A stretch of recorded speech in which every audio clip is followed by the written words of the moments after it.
दादा, आपण शिवसेना पक्षाचे प्रवक्ते आहेत. विषय जो पुढे आलेला आहे, माजी नगरसेविका श्रद्धाताई चव्हाण यांची भारतीय जनता पार्टीने नियुक्ती केलं असं कळालं. याबद्दल आपण काय म्हणाल?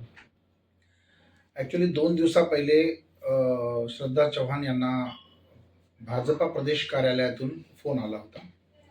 फोन आल्यानंतर त्यांनी विचारणा केली की तुमच्या जबाबदारी काय आहे भारतीय जनता पार्टीची. तर श्रद्धाने त्यांना स्पष्ट सांगितलं की मी शिवसेनेमध्ये काम करते, माझं भारतीय जनता पार्टीशी काही संबंध नाही. असं म्हटल्यानंतर लगेच त्या फोनच्या 15-20 मिनिटानंतर एक पत्र फ्लॅश झालं, जी भारतीय जनता पार्टीची प्रदेशाची कार्यकारिणी होती, आणि त्यामध्ये पाहिलं तर श्रद्धा चव्हाण यांचं नाव सचिव या पदावर जाहीर करण्यात आलं होतं.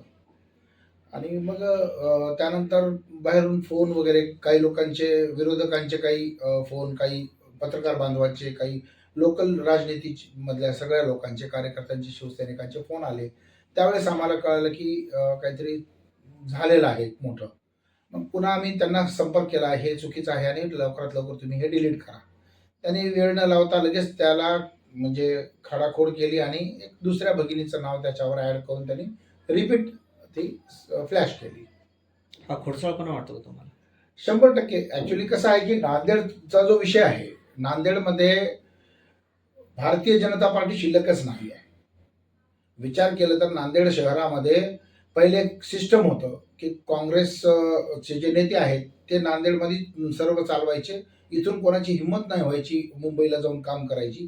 तीच पद्धत या ठिकाणी सुरू आहे. एक 5-10% भारतीय जनता पार्टीचे निष्ठावंत नक्कीच आहेत, परंतु त्यांना काही कोणी मोजले जात नाही, त्यांची काही गिनती नाही आहे. म्हणूनच म्हणजे त्याचं एक उदाहरण ताजं हाच आहे की ज्यावेळेस पक्षातून मी म्हणजे बाहेर पडलो किंवा मी शिवसेनेत काम करतोय, माझी पत्नी ही जनरल कार्यकर्ता नव्हती, भारतीय जनता पार्टी महानगरची महिला अध्यक्षा होती. जेव्हा ती दुसऱ्या पक्षात जाऊन काम करते, तर इथला जो आका आहे या पक्षाचा, जो महानगर सांभाळतो, त्या आकानी कमीत कमी वर महानगर म्हणजे प्रदेशाला कळवले पाहिजे. त्यांनी कळवलं नाही, काही नाही, आणि त्यांना वाटलं की इथल्या लेवलवर संपून जाईल. परंतु श्रद्धा चव्हाणचं काम इतकं चांगलं होतं की आज पण त्यांची मुंबईच्या भारतीय जनता पार्टी महाराष्ट्र प्रदेशामध्ये नोंद आहे, म्हणून त्यांनी कदाचित त्या हेतूने नाव टाकलं असावं.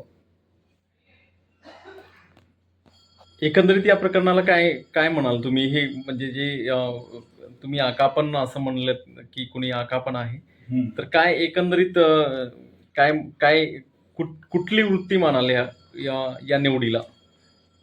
आकाने केलेला हा जो दुष्कृत्य आहे, म्हणजे त्याला वाटलं की काँग्रेस सारखं इथला विषय इथं संपून जाईल, पण महाराष्ट्र प्रदेशामधून त्यांच्या गालावर मारलेली एक थापड आहे, जी की त्यांनाही कार्यकर्ता काम करणाऱ्याला भारतीय जनता पार्टी न्याय कसा देतो हे त्यांना, किंवा अजून ज्या सध्या भारतीय जनता पार्टीमध्ये काम करतात कार्यकर्ते, त्यांना ते कळावं.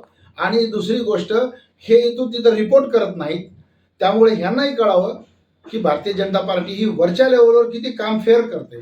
नांदेडमध्ये तो काम फेअर चालत नाही, ह्याचा एकमेव हा उदाहरण आहे. तुम्हाला शिवसेना पक्षश्रेष्ठीकडून, वरिष्ठांकडून काही याबद्दल काही निरोप काही कुठला? मला विचारणा झाली की म्हणजे एकदम चौकडे हा विषय वाऱ्यासारखा हे झाला, कारण सोशल मीडिया म्हणजे खूप ताकद असते. आज चौकडे जसं माहीत झालं, अरे असं कसं झालं, आम्ही म्हटलं आम्हाला काही माहीतच नाही. मी सांगेल, पत्रकार बांधवांना सुद्धा सांगेल. त्यामुळे कालपासून परवापासून माझ्याकडे जे पत्रकार बांधव मला भेटत आहेत त्यांना मी सांगत आहे, बाईट देत आहे, माझ्या पद्धतीने मी क्लेरिफिकेशन देत आहे. काल श्रद्धाने सुद्धा दिली, आज सुद्धा तुमच्या समोर ती आली असती, पण आज छत्रपती संभाजीनगरला ती काही कामानिमित्त गेल्यामुळे आज म्हणजे इथं ॲट प्रेझेंट ती नाही आहे. म्हणजे तुमचं स्पष्टीकरण. नांदेडच्या जनतेला माझे विनम्र विनंती आहे की आमच्या खांद्यावर जो शेला आहे तो भगवा आहे. भगवा रंग आम्ही या ठिकाणी तो सोडलेला नाही, आणि आमचे विचार हिंदुत्वाचेच आहेत, परंतु प्युअर हिंदुत्व सध्या शिवसेनेमध्येच जिवंत आहे. आणि मी शिवसेनेचा सच्चा कार्यकर्ता आहे. एक साधारण मला जिल्ह्याची प्रवक्ता म्हणून दिला असेल तरी ते प्रवक्ता वगैरे हे नंतरचे पद आहेत. मी शिवसैनिक आहे एवढंच मी विनंती करतो. आणि मी माझ्यासोबत विषय माझा नाहीये, विषय श्रद्धाचा आहे. ती सुद्धा कट्टर शिवसैनिक आहे, राहील आणि पुढे सुद्धा शिवसेनेतच काम करणार.